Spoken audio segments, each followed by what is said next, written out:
ರಾಷ್ಟ್ರೀಯ ಸ್ವಯಂ ಸೇವಕ ಸಂಘದ 100 ವರ್ಷ ಪೂರೈಸಿದ ಹಿನ್ನೆಲೆಯಲ್ಲಿ ಹಾಗೂ ವಿಜಯದಶಮಿ ನಿಮಿತ್ತ ಕಾರವಾರದಲ್ಲಿ ಹಮ್ಮಿಕೊಂಡ ಭವ್ಯ ಪಥಸಂಚಲನ ಕಾರ್ಯಕ್ರಮದಲ್ಲಿ ರಾಜ್ಯ ಬಿಜೆಪಿ ಉಪಾಧ್ಯಕ್ಷರಾದ ರೂಪಾಲಿ ಎಸ್ ನಾಯ್ಕ್ ಭಾಗಿಯಾಗಿದ್ದರು. ದೇಶದಾದ್ಯಂತ ರಾಷ್ಟ್ರಭಕ್ತರಿಗೆ ಸ್ಫೂರ್ತಿ ನೀಡುತ್ತಾ ಸಾಮಾಜಿಕ ಸೇವೆ, ಸಾಂಸ್ಕೃತಿಕ ಸಂರಕ್ಷಣೆ ಮತ್ತು ರಾಷ್ಟ್ರ ನಿರ್ಮಾಣದ ಸಂಘಟನೆ ಇಂದು ಶತಮಾನೋತ್ಸವ ಆಚರಿಸುತ್ತಿರುವುದು ಹೆಮ್ಮೆಯ ವಿಷಯ. ಸಾವಿರಾರು ಸಂಖ್ಯೆಯಲ್ಲಿ ಸ್ವಯಂ ಸೇವಕರು ಪಥ ಸಂಚಲನದಲ್ಲಿ ಪಾಲ್ಗೊಂಡಿದ್ದರು.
ಹಿಂದೂ ಹೈಸ್ಕೂಲ್ ಮೈದಾನದಲ್ಲಿ ನಡೆದ ಈ ಕಾರ್ಯಕ್ರಮದಲ್ಲಿ 1000ಕ್ಕೂ ಹೆಚ್ಚು ಗಣವೇಷಧಾರಿಗಳು ದಂಡ ಸಹಿತ ಪೂರ್ಣ ಗಣವೇಷದಲ್ಲಿ ಭಾಗವಹಿಸಿದ್ದರು.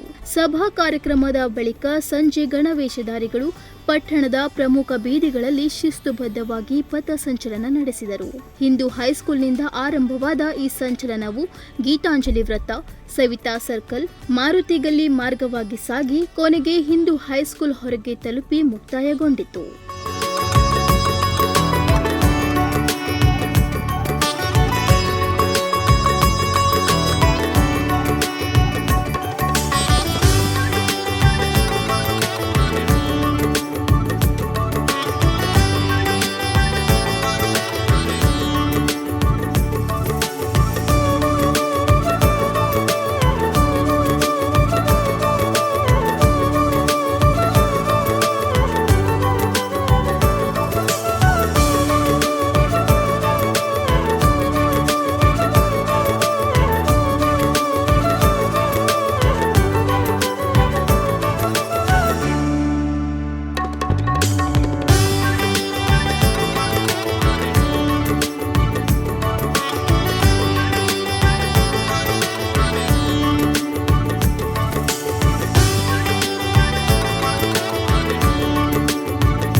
ಪಥ ಸಂಚಲನ ಮುಖ್ಯ ಅತಿಥಿಗಳಾಗಿ ಕಾರವಾರ ಎಜುಕೇಷನ್ ಸೊಸೈಟಿ ಆಡಳಿತಾಧಿಕಾರಿ ಗೋವಿಂದರಾಯ್ ಕಾಮತ್, ಬೌದ್ಧಿಕರು ಸು ರಾಮಣ್ಣ, ಜ್ಯೇಷ್ಠ ಪ್ರಚಾರಕರು, ಕರ್ನಾಟಕ ಪ್ರಾಂತ ಭಾರತೀಯ ಜನತಾ ಪಕ್ಷದ ಪ್ರಮುಖರು, ಕಾರ್ಯಕರ್ತರು ಹಾಗೂ ಸಾರ್ವಜನಿಕರು ಭಾಗಿಯಾಗಿದ್ದರು. Nudisiri news desk, Honnavar.